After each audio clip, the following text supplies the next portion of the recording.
All right.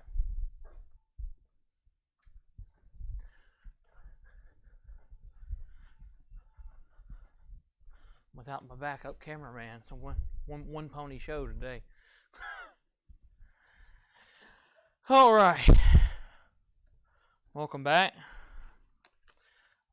Last week, if you're one of the people that watched the videos back on demand on our YouTube channel, you probably only have Psalms 33 and not 34 because last week's episode did not record correctly. So that'll be a private treat just for you that attend regularly. But we did talk about Psalm 34 in our previous lesson. Does anybody remember what we discussed?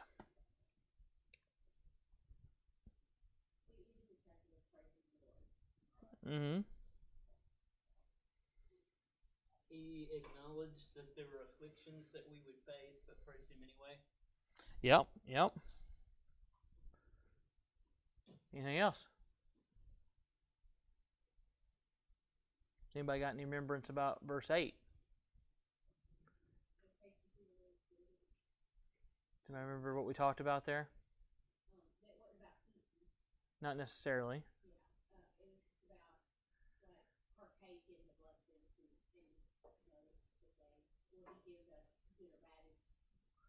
Well, and also testing your faith, testing your trust and confidence.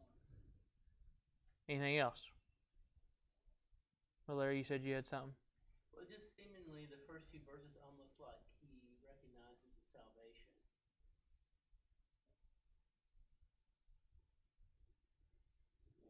Like verse 4, I sought the Lord and he heard me. Yeah. And then verses 1 through 3, we kind of talked a little bit about corporate worship too. Coming together and worshiping as a church is an important thing, and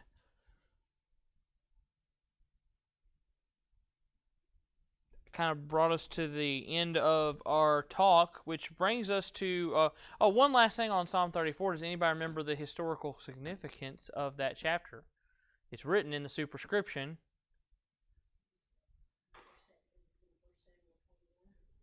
There you go. When he immediately ran from Saul,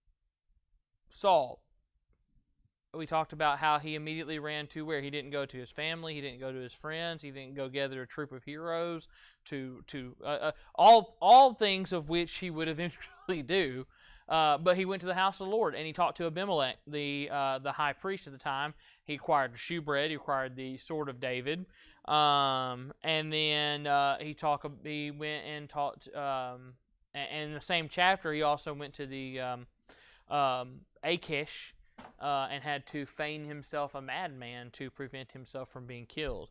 But that chapter is referenced in 1 Samuel from that superscription at the top of Psalm 34. We're bringing this to Psalm 35. Simply the superscription reading a Psalm of David. From my research, I haven't found anything specific on what part or time of life David was in at this point, but it is another, and you start to see, especially with the Psalms of David, David wrote a lot of Psalms when David was in trouble, when David was having problems, and this is not unlike other things that we have seen before, but perhaps that there are a few things within the chapter that we can focus in on and draw out for study here. Plead my cause, O Lord, with them that strive against me. Fight against them that fight against me. Take a hold of the shield and buckler, and stand up for mine help. Draw out also the spear, and stop the way against them that persecute me. Say unto my soul, I am thy salvation. This chapter opens with, like a lot of the other Psalms that we've looked at, and I'm sure a lot of the Psalms that we will see in the future, with a request for aid by David. And David was looking to find help against those that were seeking to harm him, and he mentions a couple of things. First of all, he wanted to fight against them that fight against me. Now, there is some more detail to this that he's going to add later in the psalm that is important to remember and important to look at. But specifically, he wanted the Lord's help against some to reciprocate actions that were being made against him. David, in the entirety of the time that he was on the run for Saul, and I'm not saying that this psalm was definitely written in that time, but in the entirety of the time that he ran from Saul, never once lifted his hand against Saul. You never find that. He had plenty of opportunity.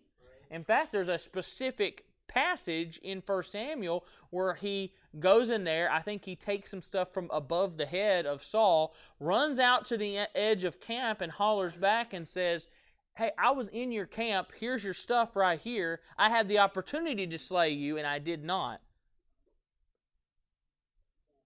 And that kind of seems antithetical to what we're seeing in this chapter, but it's really not, because David is not asking for strength for his own battle, which is, we have seen some of that in the past. He's not asking for a military force to join him to make him better at defending against his foes. He's not asking for spiritual blessing to rise up against the spiritual enemies in his life. No, he's asking the Lord to do battle for him. Now, this calls to our mind, vengeance is mine, I will repay. And that's God saying that it is not our place, it is not our duty to lay hands.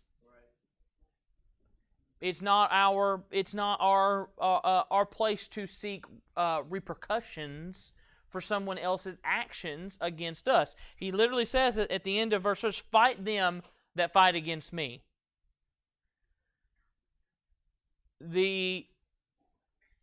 You may think, well, Brother Adam, didn't Jesus in the New Testament throw out everybody in the temple? Very specific set of circumstances. Also, Jesus was God. So if it says vengeance is mine, I will repay, Jesus was within his full right because this is the thing about vengeance, and this is the thing about meting out punishment, and something that I think we talked about 2 or maybe even 3 weeks ago, is that we're incapable of the judgment required to correctly mete out the punishment that needs to be meted out.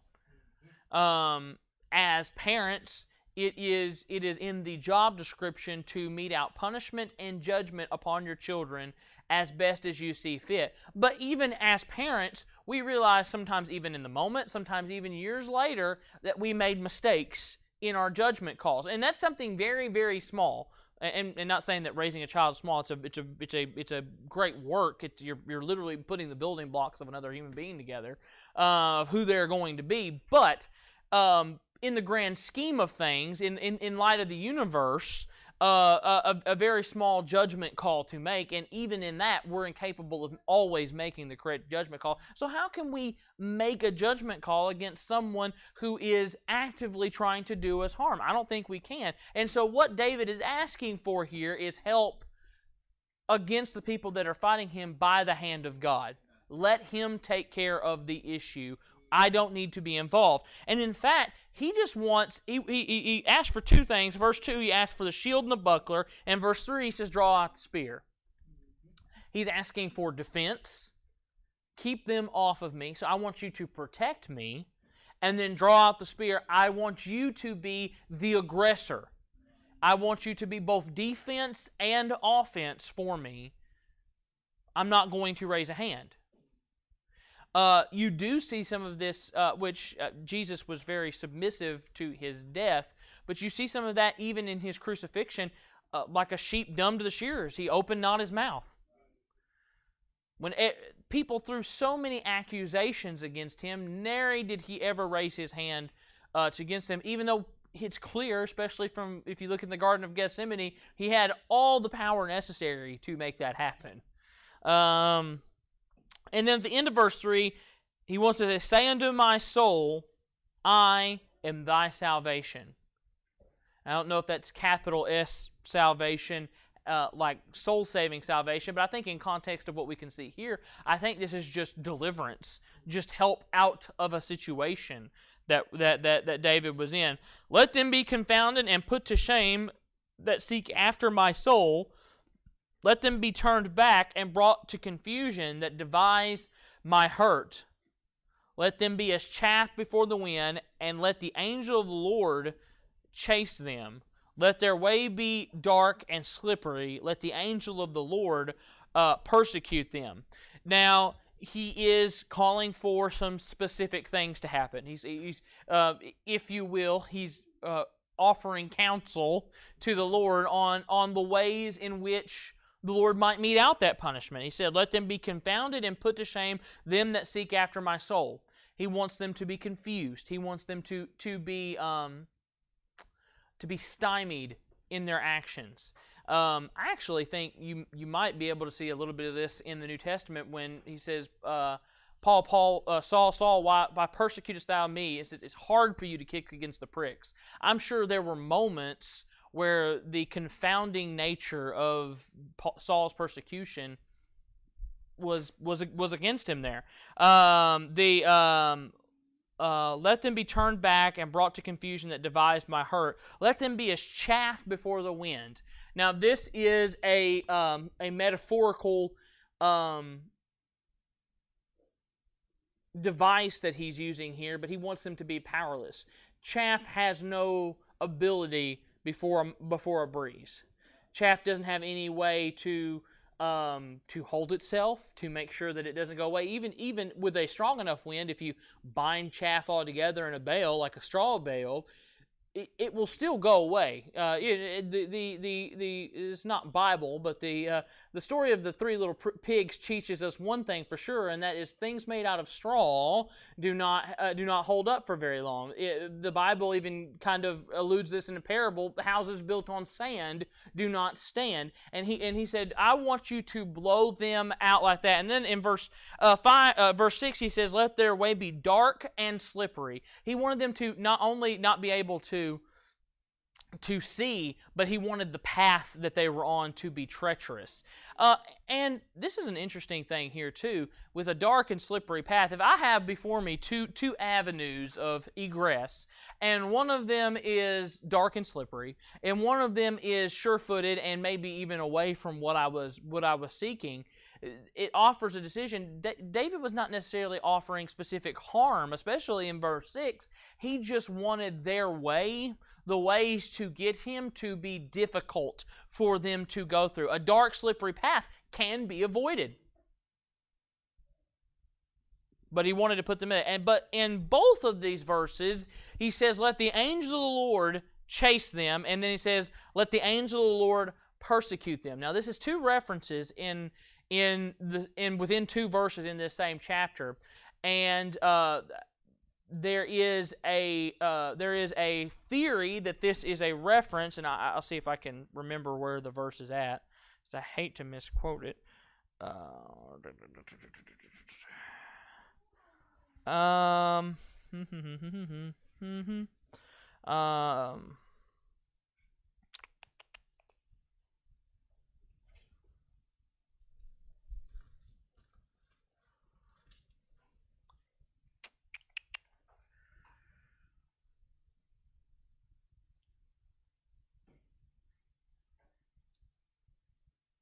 Oh, yes. 2 Kings 19, verse 35 says, and it came to pass that night that the angel of the Lord went out and smote in the camp of the Assyrians 185,000.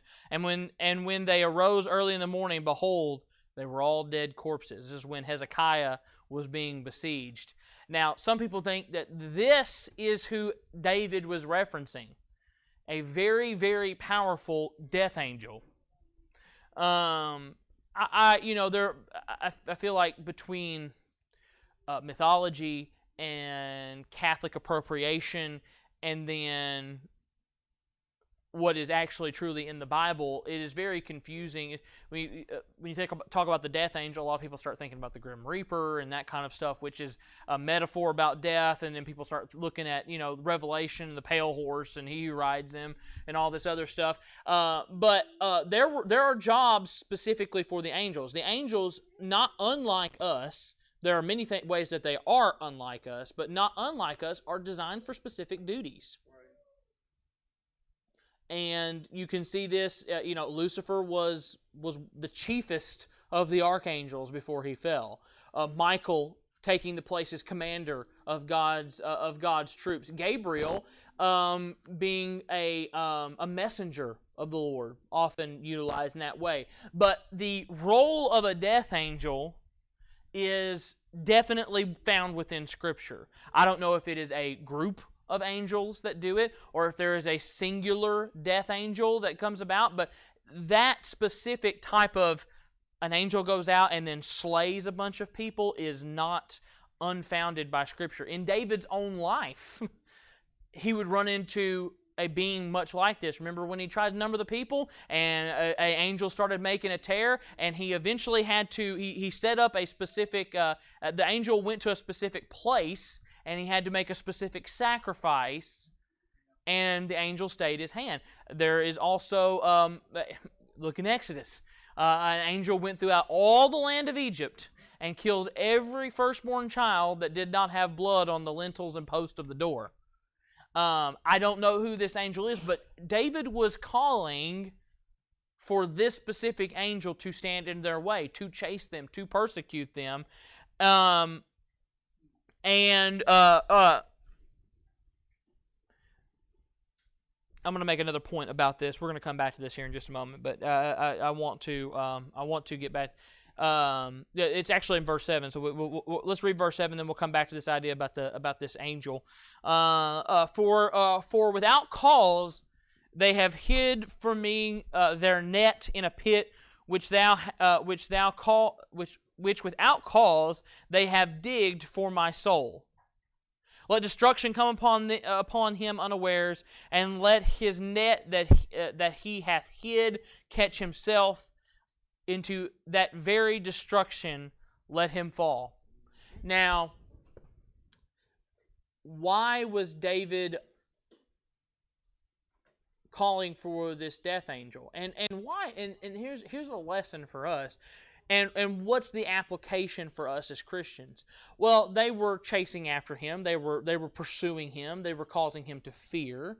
And David wanted something behind them to cause fear and cause terror. And who better than I get it depends on whether they want to be seen or not, I guess, or if you have the eyes to see them. In Elisha's case, but what better way than an invisible spiritual force that chases you down and kills you without a word or a whisper? And David wanted this level of carnage, and we're actually going to get to these words destruction in verse 8 here in just a second. But why? Because they were doing all these things without cause. This is specifically David seeking help for people that were looking for David's downfall for no other reason than let's make it David's downfall. And when we rise up against God's own people, usually because of the hubris of our flesh or our emotions or whatever, without real cause. A lot of times we think we have a lot of reasons for something, when more often than not it's just an excuse for us to rise up. This is the type of stuff that could become at. David did not want anything going against these people than what they were bringing on him. And this is a deadly force. This is a terrifying force. You get to verse 8 and it says, let destruction come upon him unawares. This word destruction, did you know that the Jews in the 40s, whenever they were persecuted by the Holocaust, that the Jews did not call the Holocaust. We called it the Holocaust. They had a word for it. And it's the same word that's used in this chapter, specifically in verse 8, destruction. And And I don't think that David was specifically referencing that specific event, but the type of destruction. Think about the Holocaust. It was starvation, it was captivity, it was unrelenting labor, and then ultimately a brutal burning death for so many people. And what David is calling for is that utter destruction. I want them to feel frightened. I want them to feel captive. I want them to feel hungry. I want them to feel alone. And if it comes right down to it, I want them to experience death. Now, these are very harsh terms coming out of David, but we have to keep referencing verse 7. These people were coming after him for no reason. David didn't provoke this. David didn't ask for this. Why do bad things happen? Sometimes they just happen to show the power of God. And David is, as he's writing this psalm and he's progressing this narrative in here, is offering God ways, show your power. Was it fair that Pharaoh and all of his armies fell in the Red Sea? Depends on where you look at that from. For the Egyptians, probably not. The Egyptians, if you haven't ever read Exodus, try to be sympathetic and read it from the point of the Egyptians. They had some slaves. The slaves were trying to leave. And then all of these horrible things started happening to them. Horrible. The land must have smelled horrible. They had rotting frogs. They had a river of blood. They had thousands of flies. They had dead people scattered for miles. They had livestock laying in the field, no doubt, that could not be collected because they didn't have enough people to collect them. Blight and famine and all these things. And the people run out. They finally let them go. And then Pharaoh says, we're going to get our revenge. And they go down there to get them. And then they die anyway. All of them. Every last person. And that seems pretty unfair. And you say, well, Adam, they were slaves. Well, but the Egyptians experienced a lot there. They experienced the power of God. And for what? Yeah, they made the Hebrews work. They even made them try to make bricks without straw. They whipped them. They persecuted them. Go all the way back to when Moses was born. They killed a lot of babies. But what had they done specifically to Moses? Nothing. What had they done specifically to Aaron?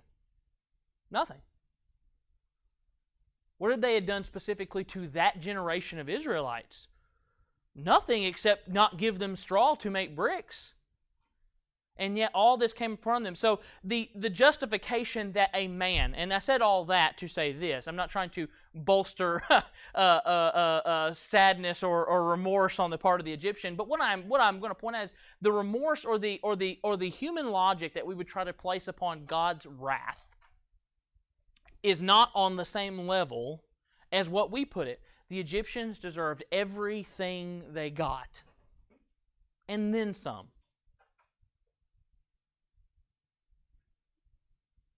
They earned the recompense of Pharaoh's hard heart over and over and over again. And David was, and what had been done to David to cost us? Nothing. Why would the Israelites go into slavery in the first place? We don't really have a really solid answer for that. Just out of the blue, there rose up a Pharaoh that knew not Joseph. David's walking along one day, and then all of a sudden he's being pursued by people. He's being hunted by people. How scared and frightened he literally had to leave home with nothing. That is why he went to the tabernacle, by the way. It's because he didn't have nothing but the clothes on his back. Didn't have a weapon, didn't have food, didn't have anything. And David wanted them to feel what he was feeling right then. And that scared and hungry and tired. And if it be by the very angel of death himself, let it be. Show your power. And my soul shall be joyful in the Lord. It shall rejoice in his salvation. All my bones shall say, Lord, who is like unto thee, which deliverest the poor from him that is too strong for him. Yea, the poor and the needy from him that spoileth him. False witnesses did rise up, and they did lay to my charge things I knew not. Sound familiar? They rewarded me evil for good to the spoiling of my soul. As for me, when they were sick, my clothing was sackcloth. I humbled my soul with fasting. My prayer returned into my bosom. I behaved myself as though he had been my friend or brother. I bowed down heavily as one that mourneth for his mother. But in my adversity they rejoiced and gathered themselves together. Yea, the abjects gathered themselves together against me, and I knew it not. They did tear me and ceased not. Now, David puts an extra layer of explanation on this. Not only did he not do anything, these same people like Saul, who he had helped, who he had nurtured, he married one of Saul's daughters. People that he had been with and struggled with, and this could be even a reference to when he was on the run from Absalom. The child that I raised, I was there. When they needed comfort, I put on the comfort hat. That's pretty much what he says. When they needed a shoulder to cry on, I was there. When something was going on for them, I mourned for them like it was my own mother that had passed. But the minute that it turned, where are all these people? These are the type of friends, first of all, that the world will offer you. Your good time buddies are not called good time buddies for no reason. It's because they're only there in the good times. And they're willing to toss you under the bus because you're not like them. I think I've told this story on multiple occasions. We had a cow, Bessie, who thought she was a horse. She liked to go over to the horse farm and hang out with the horses. It's mostly because she was alone. Herd animals need other herd animals, and we just had the one cow. But it was her nature to want to be with other animals of her herd, so she would go over there with the horses. Now, I don't know if you know anything about, horses and cows are both mammals, and that's kind of where the similarities stop on those two creatures. They're both herbivores. I guess they got that in common. But horses are equine. They're from a whole different family of mammals, and cows are bovine. They are from their own branch of animals, and they have two different kind of families. There's I forget, is it there's some very odd animals that you wouldn't think that are related to horses but you got why can buffalo and cows breed together and you make beefaloes? Well, it's because they're all in the same family together. But Bessie the cow was not with her kind. She was running to them for comfort. She was running to them for a time to hang out, to have a good time, to graze upon the pastures that Mr. Scotty Richardson had there on his horse farm. But at the end of the day, if it came down to it, and the horses had to run and leave the cow behind, they'd leave the cow behind because that cow wasn't like them. Deer take care of their own. And just in the same way, your good time buddies and people that are, and this is a hard thing to say, that are damned and destined to go to hell, they're not like you. And they will leave you just as sure as this world. And does that mean that we can't be friendly to them? No. Bessie the cow and the horses got along just fine as far as we could tell. Scotty didn't even, I think he called a couple of times, and he eventually got where it didn't even bother him anymore. We just looked for the cow and we knew where to look for it. It was down there in that pasture. And you can be friendly with these people. And in fact, I think the Word of God implies that we should be peaceable to them, that we should show forth the kindness and grace of our Father. But make no mistake, they are not your friends. They are not your people. And like verse 15 says, when your adversity comes, they will gather together. They will conspire together against you. Start talking to a very worldly and even mildly liberal friend, and present your stance on homosexuality and see how long that conversation remains friendly between the two of you. It won't be long. Because you're talking about their kind.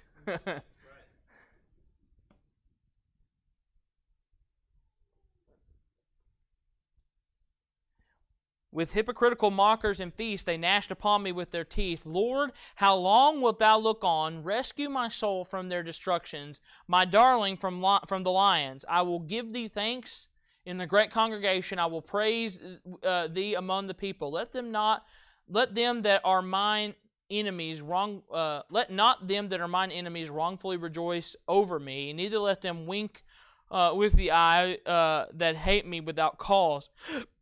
For they speak not peace, but they devise deceitful matters against them that are quiet in the land. Yea, they opened their mouth wide against me and said, Aha, our eyes have seen it. This hast thou seen, O Lord. Keep not thy silence. O Lord, be not far from thee. Stir up thyself and awake to my judgment, even unto my cause, my God and my Lord. Now this brings us back to where I was talking about at the top of the lesson. We're incapable of meting out judgment. So whose judgment does he call upon? Judge me, O Lord my God, according to thy righteousness.